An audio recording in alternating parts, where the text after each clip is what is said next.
দিন দিন যা গরম পড়ছে, একদম নাজেহাল অবস্থা। তাই তাড়াতাড়ি রান্না করতে চলে এসেছি।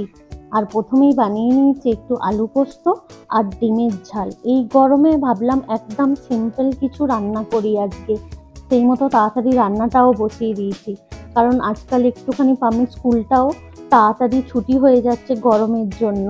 তো সেই জন্য ভাবলাম যে না, সকাল সকাল আগে রান্নাটা করে নিই। আর আমার রান্নাও রেডি, একে একে সব রান্নাগুলো ঢেলে ফেলছি। আর আজকে কিন্তু দুপুরে একদম সিম্পল মেনু, ডিমের ঝাল, আলু পোস্ত আর হচ্ছে আম দিয়ে ডাল। কারণ গরমে আম ডাল কার না খেতে ভালো লাগে বলো? তাই আমরাও বাড়িতে আজকে হালকা খাবার বানিয়ে নিয়েছিলাম। আর এটা করতে করতে ভাবছিলাম পাম্মি স্কুল থেকে তো চলেই আসবে, তাই ওর জন্য যদি কিছু একটা ঠান্ডা কিছু বানিয়ে রাখতে পারি, ও কিন্তু এসে খুব খুশি হয়ে যাবে।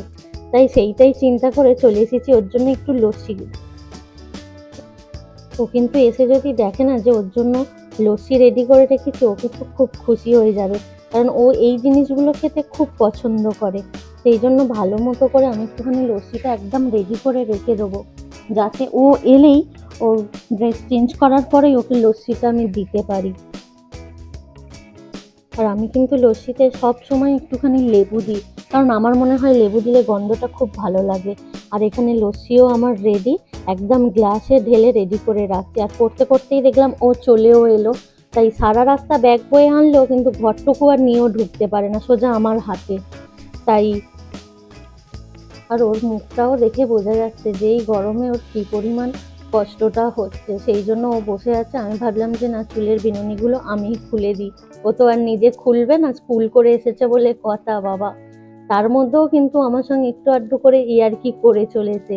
তাই দেখো দিলাম কষিয়ে দুটো ইয়ার্কি করে চড়। আর তারপরেই যখন আমার হাতে লস্যিটা দেখেছে, ওর তো মন একদম খুব খুশি। কারণ ও এরকম খুব কম দিনই পায় যে গরম থেকে এসে এরকম লস্যি বা ঠান্ডা জাতীয় কিছু দিই, কারণ খুব একটা তো দিই না গরম থেকে আসার পরেই। তাই ওকে আমি বললাম যে তুই লস্যিটা খা, খেয়ে কিন্তু একদম ফ্রেশ হয়ে চান করে নিতেই ওকে আমি খাবার দিয়ে দিয়েছি। আর তোমরা তো আজকে জানোই আজকে আমাদের মেনু কি। সেই মতো আলু পোস্ত, ডাল, ডিম সব নিয়ে বসে পড়েছি, ওকে দিচ্ছি। ও যতক্ষণ খাচ্ছে তোমরাও কিন্তু আমার ভিডিওটা দেখতে থাকো। আর ভালো লাগলে অবশ্যই লাইক, শেয়ার আর একটা কমেন্ট করে দিও।